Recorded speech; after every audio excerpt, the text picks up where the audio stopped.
Assalamualaikum warahmatullahi wabarakatuh. Selamat malam teman-teman semua dan Pak dosen. Sebelumnya perkenalkan nama saya Muhammad Wildan Chandramalo dari kelas MC812 Program Studi Manajemen PJJ S1. Kelas ini dinaungi oleh Pak Muhaimin, Sarjana Komputer, Sarjana Hukum, Magister Manajemen, Magister Komputer. Dan kali ini saya akan membahas terkait data set yang telah saya olah hingga sedemikian rupa hingga menghasilkan persamaan regresi yang akan saya tampilkan nanti. Oke, yang pertama,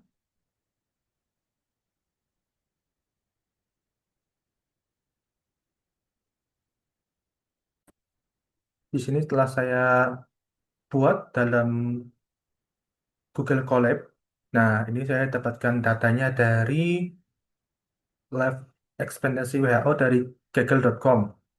Ini masuk dalam tugas saya sebelumnya, sehingga saya di sini ingin menjelaskan terkait apa yang telah saya peroleh dari dataset tersebut. Nah, di sini kita akan memprediksi angka harapan hidup berbasis indikator kesehatan sosial ekonomi dari WHO yang saya dapatkan dari google.com. Nah, untuk rumus masalahnya itu eh, seberapa akurat angka harapan hidup dapat diprediksi dengan tujuan data mining model regresi dengan R kuadrat tinggi dan MI atau MSE rendah. Kemudian faktor apa yang paling berpengaruh yaitu dengan tujuan ekstraksi koefisien atau Viator impotence dan output peringkat 10 fitur teratas.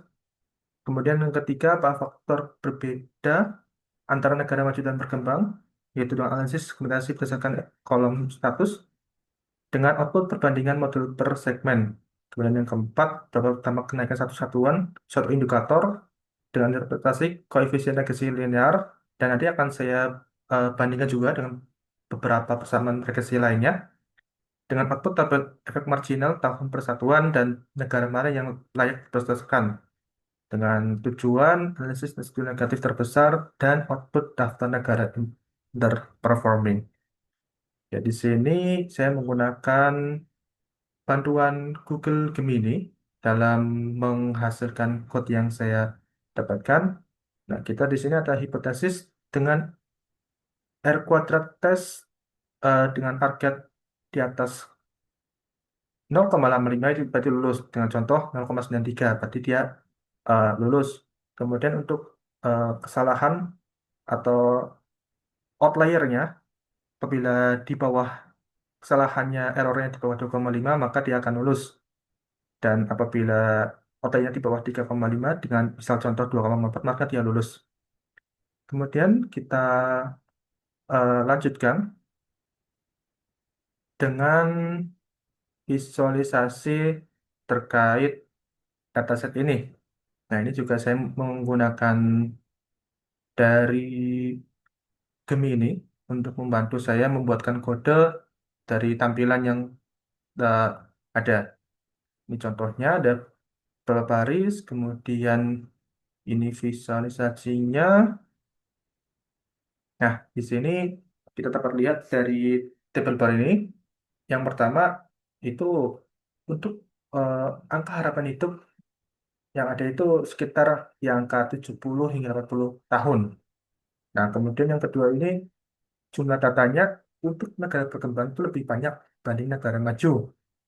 Nah, ini ada hubungan antara eh, angka seberapa orang lamanya bersekolah dengan angka harapan hidup.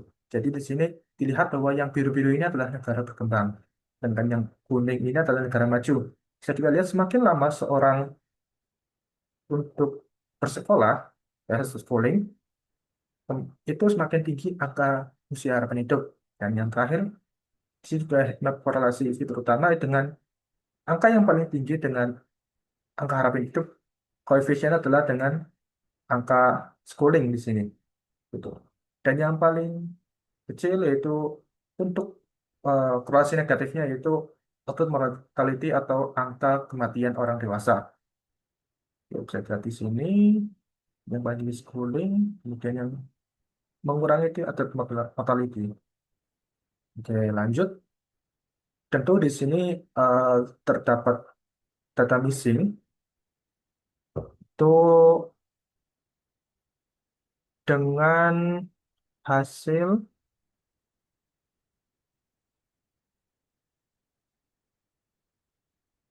oh maaf, ini ada missing ya, ada populasi, ada missing nama 50, apa, rows, ada penyakit, kemudian GDP,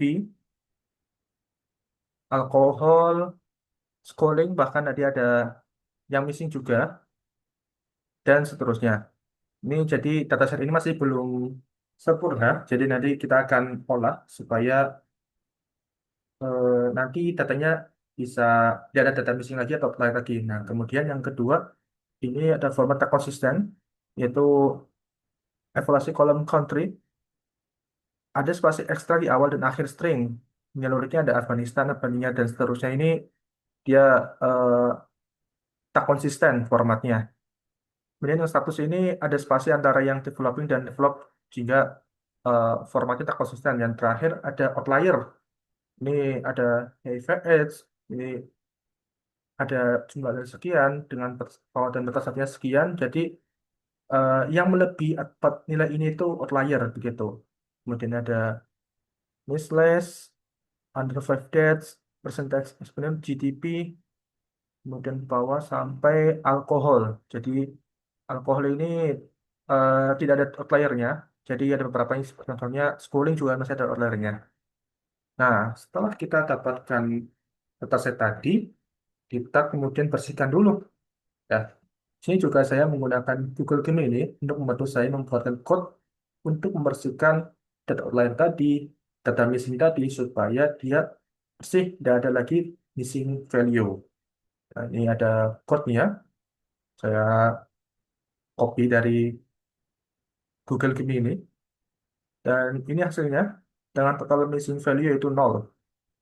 Dengan ukuran datasetnya 2938 untuk rows-nya, kemudian kolomnya ada 21. Nah, ketika datanya sudah bersih, ya, saatnya kita olah, ya. Jadi kan kita mau memprediksi angka harapan hidup. Nah, dapatlah yang pertama tadi perbersihan dulu, kemudian kita ada latih data uji tes juga, kemudian kita melatih dengan mode regresi linear berganda, kemudian bentuk persamaan regresinya, dan eh, kita menggunakan perbandingan model lain. Kita menggunakan random forest sebagai regresi lainnya gitu. Oke, kita masuk. Yang pertama jumlah data latnya ada 1848 baris dengan data ujinya 463 baris. Nah, dapatlah bentuk sama regresi linearnya, angka harapan hidup sama dengan 55,147. Ini eh, konstanta. Jadi kalau misal di belakangnya nol semua, maka angka harapan hidupnya adalah 55,147 tahun. Ditambah 1,351 kali schooling. Jadi setiap angka kenaikan satu schooling itu menambah 1,35 angka harapan hidup. Kemudian dikurangi 0,0304 kali achievement mortality atau eh, angka kematian orang dewasa. Jadi setiap ada satu satuan naik dari angka achievement mortality ini, dia akan mengurangi jumlah angka harapan hidup. Kemudian tambah ada DMP, ada GDP, mungkin ya walaupun nilai sedikit, tapi dia akan menambah dan dikurangi oleh alkohol, gitu. Gitu. Nah, kemudian kita juga menggunakan eh, regresi lain, yaitu menggunakan di sini kita lihat random forest regressor. Nah, di sini dapatkan ketika kita menggunakan regresi linear berganda, ternyata R kuadratnya itu lebih kecil dibanding random forest. Begitu juga dengan errornya.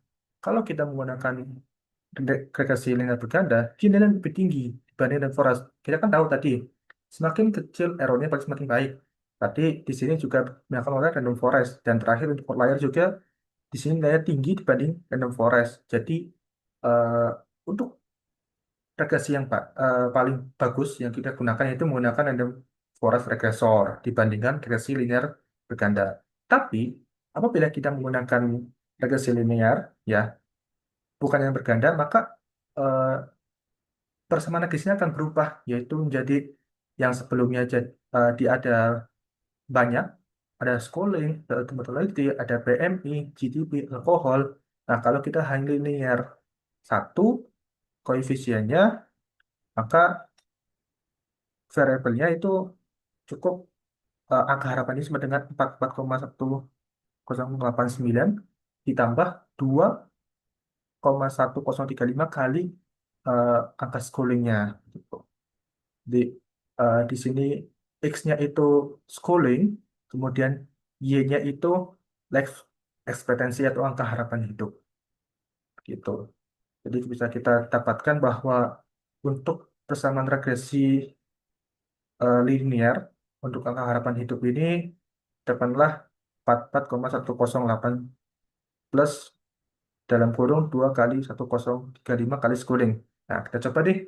Kita coba buat code ya. Misal, misal eh, angka schoolingnya 20. Berapa angka harapan hidupnya? Buatkan code-nya. Dan apabila untuk apa koefisien dari angka schoolingnya, misal kita buat kecil ya. Contohnya kan ini yang besar, itu yang kecil. 5. Berapa angka harapan hidupnya? Buatkan code-nya. Nah, kita tunggu. Ini kita buat di sini baru contoh, kita buat contoh. Oke, kita sini sebenarnya langsung keluar ya. Sebenarnya gampang tinggal dikali aja, cuman kita buat aja lah code-nya gitu. Gitu. Oke, kita run. Nah, kalau dia eh, selama sekolahnya itu 20 tahun, maka angka harapan hidupnya akan 86,18 atau 86 tahun lah kita bulatkan. Tapi kalau dia cuma eh, lamanya sekolah hanya 5 tahun, angka harapan hidupnya jadi kecil, jadi 54,63. Jadi di sini memang eh, untuk schooling itu atau lamanya sekolah itu memperoleh paling tinggi untuk angka harapan hidup dalam dataset yang disediakan oleh WHO ini. Gitu.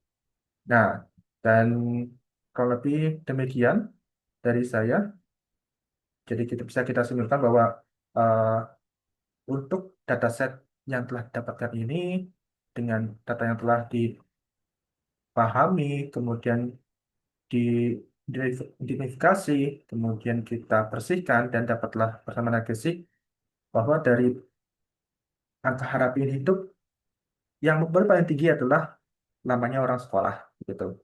Dan itu eh, untuk yang bersemangat gisi linear, tapi misal kita menggunakan regressor lain, itu paling bagus itu menggunakan random forest regressor begitu. Jadi demikian dari saya. Mohon maaf apabila terdapat kesalahan. Sekian, terima kasih. Assalamualaikum warahmatullahi wabarakatuh.